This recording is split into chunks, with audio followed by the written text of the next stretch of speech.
ایران اور امریکہ مذاکرات جمعرات کو اسلام آباد میں ہونے کا امکان۔ ایران کے بعد امریکہ کی ترجیح بھی پاکستان۔ ٹرمپ نے آئندہ 2 روز میں مذاکرات کا اشارہ دے دیا۔ امریکی صدر ڈونلڈ ٹرمپ نے ایران کے ساتھ آئندہ مذاکرات کے لیے پریشان پاکستان کو ترجیحی مقام قرار دیتے ہوئے field marshal general Asim Munir کی کارکردگی کو سراہا۔ امریکی اخبار نیو یارک پوسٹ کے رپورٹر سے گفتگو میں ٹرمپ نے کہا کہ آپ وہیں رہیں کیونکہ آئندہ 2 دن میں کچھ ہو سکتا ہے اور ہم پاکستان جانے پر زیادہ مائل ہیں۔ مذاکرات کے لیے پاکستان کا انتخاب زیادہ ممکن ہے کیونکہ فیلڈ مارشل بہترین کام کر رہے ہیں۔ فیلڈ مارشل کی وجہ سے ہمارا جھکاؤ پاکستان کی جانب زیادہ ہے۔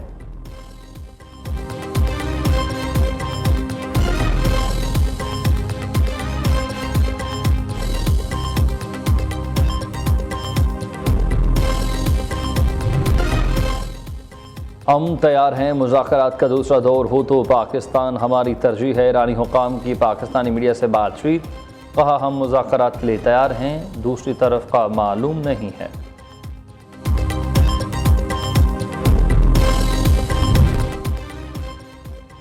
میکرون کا امریکی اور ایرانی صدر سے ٹیلی فونک رابطہ، غلط فہمی دور کرنے اور مذاکرات کا عمل شروع کرنے کا مطالبہ۔ فرانسیسی صدر ایمینوئل میکرون کے ایکس پر بیان جاری۔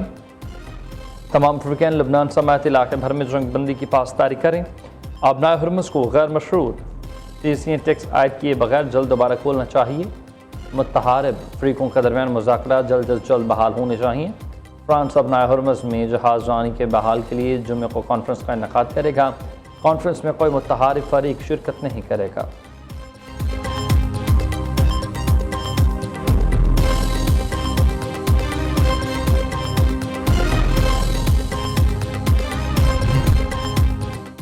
امریکہ میں اسرائیل مخالف لہر شدت اختیار کر گئی ہے۔ برنی سینڈرز کا $500 ملین کا اسلحہ روکنے کا فیصلہ اب بہت ہو چکا۔ امریکی سینیٹر نیتنیاہو حکومت کے خلاف پھٹ پڑے۔ جنگی فنڈ بند کرنے کا مطالبہ۔ سوشل میڈیا پر اپنے بیان میں برنی سینڈرز نے کہا کہ اسرائیل کی مزید حمایت قابل قبول نہیں ہے۔ امریکی ٹیکس دہندگان نیتنیاہو حکومت کے جنگی اخراجات نہ اٹھائیں۔ غزہ، ایران اور لبنان میں شہریوں کے قتل اور بے دخلی کی فنڈنگ بند ہونی چاہیے۔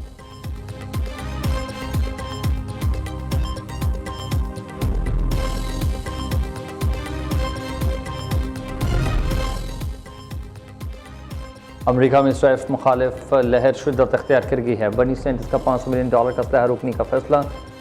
امریکی ناکہ بندی دری کی دری رہ گئی۔ ایرانی بندرگاہوں سے نکلنے والے جہازوں نے ابنائے ہرمز میں امریکی غرور خاک میں ملا دیا۔ امریکی فوجی ناکہ بندی کے باوجود ایران سے آنے والے 2 بحری جہاز کامیابی سے ابنائے ہرمز سے گزر گئے۔ میرین ٹریکنگ کمپنی کیپلر اور اسرائیلی میڈیا کے مطابق لائبیریا کا جہاز کرسٹیانا ناکہ بندی کے لحاظ کے مزید 2 گھنٹے بعد گزرا، جبکہ کوموروس کا ٹینکر ایلیپس بھی ایرانی ساحلی حدود کا فائدہ اٹھاتے ہوئے اس اہم آبی گزرگاہ سے باہر نکلنے میں کامیاب۔ یہ واقعہ خطے میں امریکی اثر و رسوخ اور ناکہ بندی کی تاثیر پر بڑے سوالات کھڑے کر گیا۔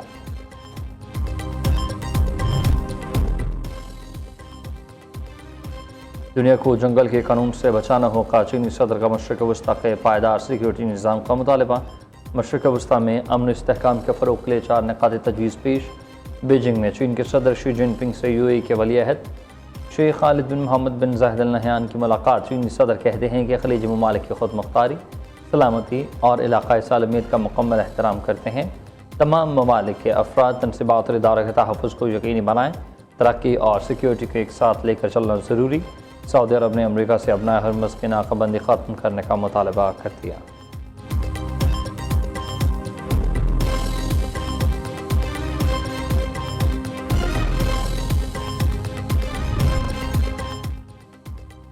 صدر مملکت آصف علی زرداری سے وزیر اعظم شہباز شریف کی ملاقات۔ وزیر اعظم نے امریکہ ایران مذاکرات کے تمام پہلوؤں پر اعتماد میں لیا۔ پاکستان کی ثالثی کے ذریعے حاصل پیش رفت پر بریفنگ۔ صدر مملکت کو آئندہ دورہ سعودی عرب کی ترکیہ سے بھی آگاہی۔ صدر آصف زرداری نے ایران امریکہ مذاکرات کی میزبانی میں پاکستان کی انتھک کوششوں کو سراہا۔ وزیر اعظم، فیلڈ مارشل اور تمام ریاستی اداروں کی کاوشوں کی تعریف۔ کہا پاکستان نے دنیا کے سامنے امن پسندی کی ساکھ کو ثابت کیا۔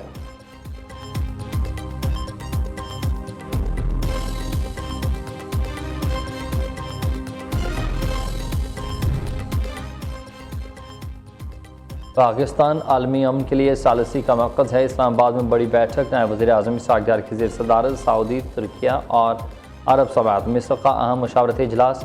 چاروں برادر ممالک کا باہمی تعاون کرنے اور فریم ورک تشکیل دینے پر غور۔ خطے میں امن اور خوشحالی اور معاشی ترقی کے لیے مشترکہ اہداف پر اتفاق۔ اسحاق ڈار کا برادر ممالک کے درمیان تعلقات کو مزید بلندیوں تک لے جانے کے عزم قیادت۔ نائب وزیر اعظم سے چین، کویت، کینیڈا اور رومانیہ کے وزراء خارجہ کا ٹیلی فون۔ خطے کی موجودہ صورتحال اور اسلام آباد مذاکرات پر تفصیلی گفتگو۔ اسحاق ڈار اور یورپی یونین کے نائب صدر خواجہ کیلاس کی بھی ٹیلی فونک گفتگو۔ خواجہ کیلاس نے اسلام آباد مذاکرات کے انعقاد میں پاکستان کے کردار کو سراہا۔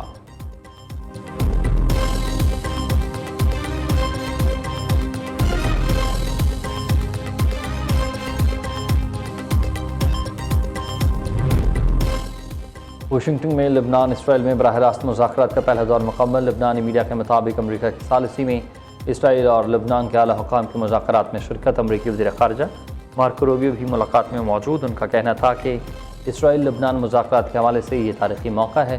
دونوں ممالک کے درمیان اختلافات اگلے 6 گھنٹوں میں حل نہیں ہوں گے۔ ہم دہائیوں کی پیچیدگیوں سے نمٹ رہے ہیں۔ امید ہے ملاقات لبنان اسرائیل میں مستقل امن کے لیے معاون ہوگی۔